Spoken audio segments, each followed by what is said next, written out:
Welcome to this deep dive review of the RJ guitar that I have right before me. This is a Les Paul style guitar that is originally constructed and a brand from the Philippines, probably made at least a good sort of decade ago plus, by the looks of things.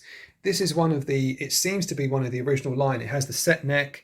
It has quite a decent size neck as well, and it is really a fully fledged Les Paul style guitar with a beautiful top there, as you can see. RJ is an entrepreneur in the Philippines, and he runs a number of guitar stores over there.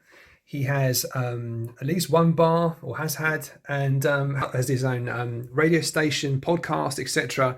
And he's known, by the sounds of it, rather affectionately as the Richard Branson of the Philippines. Gibson Les Paul Custom from the sort of late 70s, early 80s can set you anywhere back to between sort of £3,500 to £6,000+ or euros or dollars. Those are really expensive. This is very much in that style. Let's see if we can see anything from the inside. So what we have here, inside, the actual routing of the cavity looks good. It's actually quite cleanly done. Inside, it is smaller pots. It is quite a lot of wiring in there, probably slightly overkill on the wiring, possibly more than you need. Hey, but you could always do with more. So that's what that looks like. It's neither here nor there really. It's functional, what's in here. It works okay, I know that from experience. This is somewhere where you could look to upgrade, I guess, in the pots department, but this all does work fine. So frankly, at the moment, there's, if you pick one of these up, you don't need to do that kind of job straight away.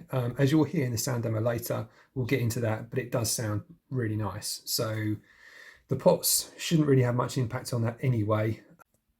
And here's a good look inside the switch cavity as well.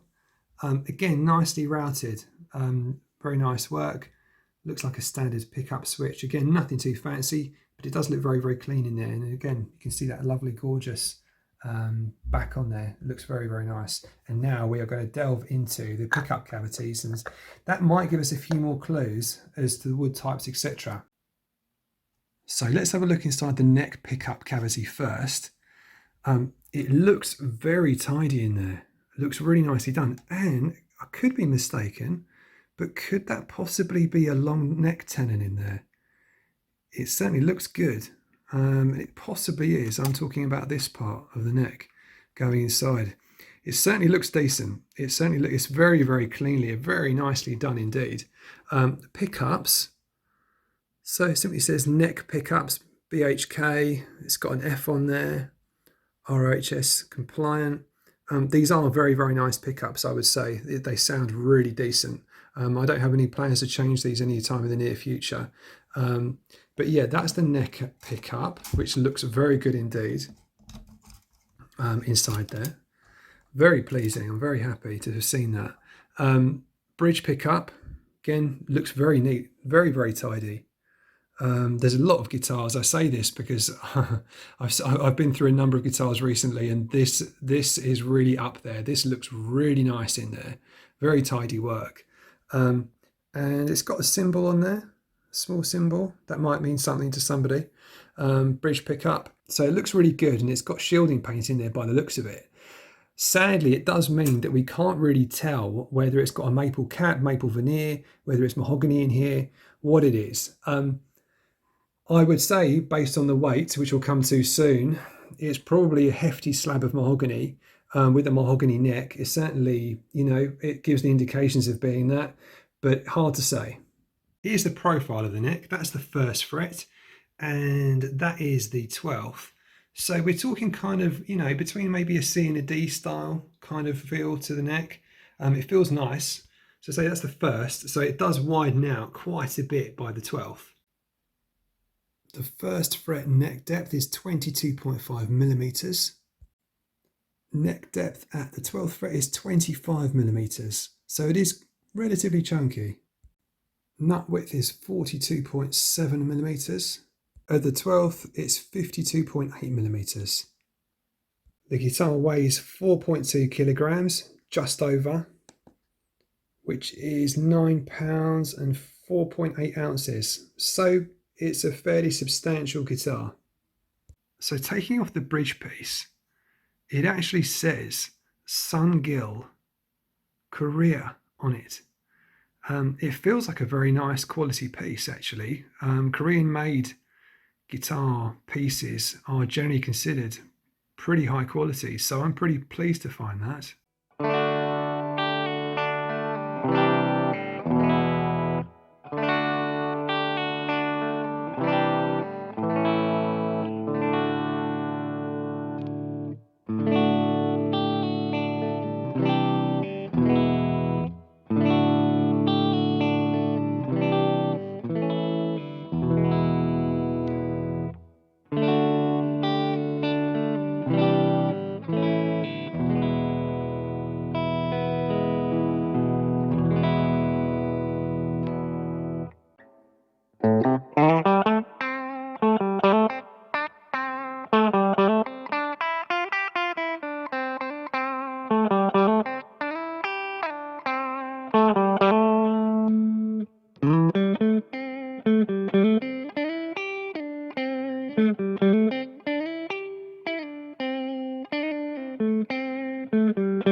So final thoughts on the RJ Les Paul style guitar. It is a fantastic instrument. It looks the part, it plays really nicely. It absolutely gives you that feel of a Les Paul. It really doesn't look like it's had a lot of expense spared at the time, which would make a lot of sense as to why they changed things as time went along. This, from what I can see, probably cost a fair amount to manufacture and has had a lot of care taken on it. It's at least as good as the equivalent kind of Epiphone style guitar, and with a few mods and bits and pieces here and there. Say if you wanted to change some of the hardware, you can sort of start to push this up towards a Gibson kind of level. This really is a fantastic guitar. I don't think anybody could be disappointed when they play this. It really is very, very nice indeed. So I really do hope that what I've read and what I've seen is true, and they're going to put these back into production, and we're going to see more of their so-called bluesbreaker guitars. I think that's what they're going to be calling them. And yeah, if you do like this content, please do like, comment, subscribe, and see you in the next one. And if you have any more comments or thoughts, if you know more about RJ guitars, I would love to hear it in the comments. I think these are fascinating guitars, simply because you don't see many of them, and this is such a lovely, lovely quality instrument. So yeah, see you in the next one.